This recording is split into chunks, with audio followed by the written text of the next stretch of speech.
Hi guys, I hope you are back and you had some water and you've refreshed a bit. So we're still looking at the concept of algebraic expressions, right? So far we've looked at the concept of expanding using the distributive law, using FOIL, which has to do with when it's a binomial and a binomial, and then lastly, which was a binomial and a trinomial, and we're using the distributive law. Now we're going to look at the concept of factorization, right? Or factorizing, if you like. So this has to do with, before we gave you in brackets, we then wanted you to write it as a quadratic equation or as an expanded notation. Now I'm going to give it to you as an expanded notation. Now I want you to go back to the brackets. You understand? So it was a plus b in brackets, a plus b in brackets. Then you get your answer. Now I am giving you the answer that you got. I want you to take it back to being a plus b and a plus b. But let's just look at the types of factorizing that we do have in maths. So some keywords that you need to look at is what we call a common factor. I know that by now you know what a factor is, and then common will mean that it is the same throughout the number of terms that you have. We also have what we call the difference of two squares. Remember I said we shorten it and say it's just dots. Now when factorizing, we have some different types of factorizing. One will be when we are taking out a common factor.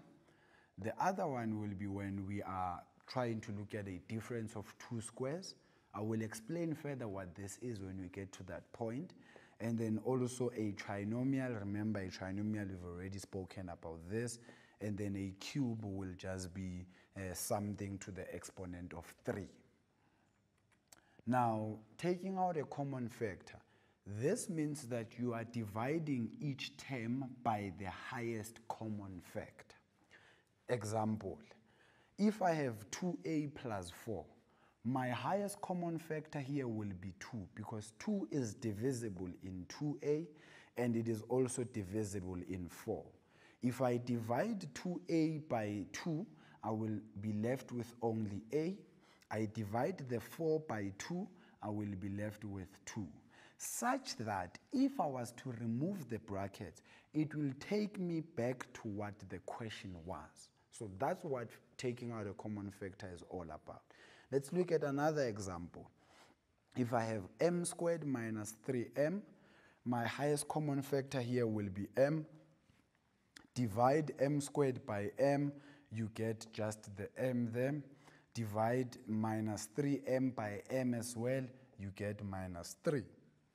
Such that if I distribute the m, it will take me back to what the question was. Guys, remember in maths we are dealing with balance. If you simplify something and you can't take it back to what it was originally, then you are lying there. You are not doing the right things. I will not say you are wrong. I always say people are lying because you know the correct answer, but you just choose not to write the correct one. Now with the difference of two squares, this is when a perfect square minuses a perfect square. But let me explain, guys. I know that when we started looking at a perfect square, we said a perfect square is a number that you can find inside a square root. But now in algebra, that's not what we're talking about. A perfect square will be a variable that is raised to an exponent that is an even number. So 6 as an exponent is a perfect square. Why? Because remember, a perfect square, the actual definition is, it is a number such that I can multiply two numbers that are the same to get it. So 4 is a perfect square because I can multiply 2 and 2. 16 is a perfect square because I can multiply 4 and 4. Same thing with a to the exponent of 6. I can multiply a to the exponent of 3 with a to the exponent of 3. So it is also a perfect square. So I hope that kind of makes sense to you. But with this one, the example I have here, it's a squared minus a squared. If you factorize this, you normally open two binomials which will have exactly the same factors but with different signs, right? Because remember it says difference of two squares. So it will be a plus b and then a minus b. Some people ask me if it is a minus b into a plus b, is it still the same? Remember guys, 3 times 2 and 2 times 3 is one and the same thing. So it doesn't really matter as long as it's multiplication between them. Now we have the most beautiful one, and the one that you guys normally try and then flunk on, a trinomial. With a trinomial, guys, to factorize this, one, you must make sure that it is in the correct order. What do I mean? Ax squared plus bx plus c. That's the correct order. Your exponents must be in descending order. So it's 2, 1, and then here it's normally x to the 0, but you know x to the 0 is 1. That's why it's not there. So your exponents must always be in descending order of the main variable that we're dealing with. Number 2, make sure that you test for a common factor. Can I take out a common factor in all these 3 terms that I have? If yes, do it. If not, then it means you're going to go straight to the following thing that I'm going to tell you now. If you can't take out a common factor, you look at the last sign. What do I mean by last sign? So ax squared plus bx plus c. The plus c, this plus there, that's the sign I'm talking about. You look at the plus, meaning the sign of the last term. If the sign of the last term is a positive, it means my 2 brackets will be positive or negative and negative. So it's either both positive or both negative, because that's how you get a positive, right? But if the last term is then a negative, it is definitely going to be opposite signs, a plus and a minus, or a minus and a plus, depending on which one you want to start with. But my advice to you will be always start with a positive. It makes life a bit easier for you. We also have what we call grouping. Grouping is to create the same common factor. You always make sure that each bracket is in its simplest form, right? What do I mean? Let's look at the example. 3x squared plus 2x, 12x plus 8. I've already grouped them. Why did I group them like this? It's because I want to create a common factor between them, right? So if I take out a common factor for the first binomial, which will be x, I will be left with 3x plus 2. I take out a common factor for the second binomial, which is 4, I will be left with 3x plus 2. Voila, the common factor is there, which is the 3x plus 2. Then the last step will be, if I take out the common factor of 3x plus 2, I will be left with x plus 4 in one bracket and then 3x plus 2 in another bracket. So that's what grouping is about. You are creating the same common factor and making sure that each bracket is in its simplest form. Now we're talking about cubes, right? Cubes will be something raised to an exponent of 3. We have 2 things when it comes to cubes: the sum of cubes and the difference of cubes. With the sum of cubes, to simplify it, the formula will be the one I have for you on the board. A cubed plus b cubed will be the same as a plus b as a binomial, and then as a trinomial, a squared minus ab plus b squared. And then I have some rules for you to actually look at. That if it's a plus here, which is a sum, then the trinomial, the middle term, will have a different sign, but the binomial will have the same sign as what your cube was, right? And then the last term of the trinomial will forever and ever be a plus. Always a plus. Let's look at a difference of cubes. With a difference of cubes, still the same concept that we are looking at. If it's a minus here, my binomial will also have a minus. And then if it's a minus here, the second term of the trinomial will have a different sign, which is a plus, but the last term is forever a positive. Now let's look at some factorizing fully. What did I say? Firstly, look at whether I can take out a common factor or not. If I can, that's what you need to do. So here clearly I can take out a common factor of 5. And if I do that, I will be left with x plus 1 all squared minus, if I divide this by the common factor, it will give me 25, right? And then from there, inside the bracket, I can then factorize that, because then this becomes the difference of two squares, dots.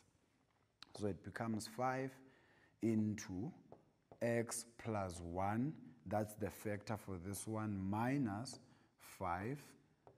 And then in another bracket, it's also x plus 1 plus now the 5. And then you can simplify it further, right? So this becomes 5 into x minus 4 into x plus 6, and then you can close your bracket, and that's the simplified version of it, which is the factorized fully part. Now here is a difference of two squares. Remember, this is a perfect square. 49 is also a perfect square. X to the 4 is a perfect square. Y to the 2 is a perfect square. So this will become 8x squared minus, so I said you must start with a plus, right? So let me do what I said you should do. 7y there. In the other bracket, it becomes 8x squared as well minus 7y. Remember, guys, the brackets must have the same things but with different signs. That's how you factorize difference of two squares. There is nothing else I can do here, guys. On this bracket, I can't factorize it because 7 is not a perfect square. But if it was, then I would have to continue and factorize some more. Now, factorize fully here. Remember, I said if it's a trinomial, you look at the last sign. If it's a minus, it means your two signs will be different. So this will be x into x, and then the factors of 4 such that they give me 3. It will be 1 and 4, and then I will have the 1 as a positive and the 4 as a minus because of the middle term there. The last one here will be, so remember with this one you multiply these two, right? They give you 4. The factors of 4 will be 4 and 1 to give you the 5, right? So meaning here it is the same as 4x plus x, right? So that's how you can kind of find what the factors are. But that will just be 2x plus 1, and this will be x plus 2, and it will give you the same answer. Now, factorize fully, this is in the form of grouping. If I group this, already they are kind of grouped for you. You just need to make sure that each of the two binomials you can take out a common factor, and then they will give you the same common factor so that you can take out another common factor. So this is a into x plus 3, and then plus the common factor is 2 here, which is x plus 3, and then you can see x plus 3, x plus 3. So this becomes x plus 3 into a plus 2, and that will then be my final answer there. One last example, this is a difference of cubes, right? So you treat this, remember, as a cubed, and then this will be the b cubed. So this is the same as 2 to the exponent of 3 minus 3b, all of this cubed, and then you can then factorize this. If it's a minus there, the binomial will have the same sign, so it will become 2 minus 3b. The trinomial will then be 2 squared, but the middle term will have a plus, which is 2 times that, that's 6b. And then the last one is always a plus, which is 3b. All of this must be squared. And then you can simplify it further to get the answer from there. And then you will be okay. Now, guys, so far what we've looked at is the concept of factorization. Please make sure that you understand these different types of factorization, especially the trinomial, because I know that's where you guys kind of make some mistakes, right? When you're taking out a common factor, it's the highest common factor. You divide each term by it. and then put it outside the brackets. Don't include now and introduce an equal sign that was miraculously not there and then now it's equal to 0. No, it must just become an expression. From me to you, for now guys, take a walk, relax, rest your brain a bit, and I'll be back with some more. But I hope you are having fun, because trust me, I'm having so much fun. I'll be back just now.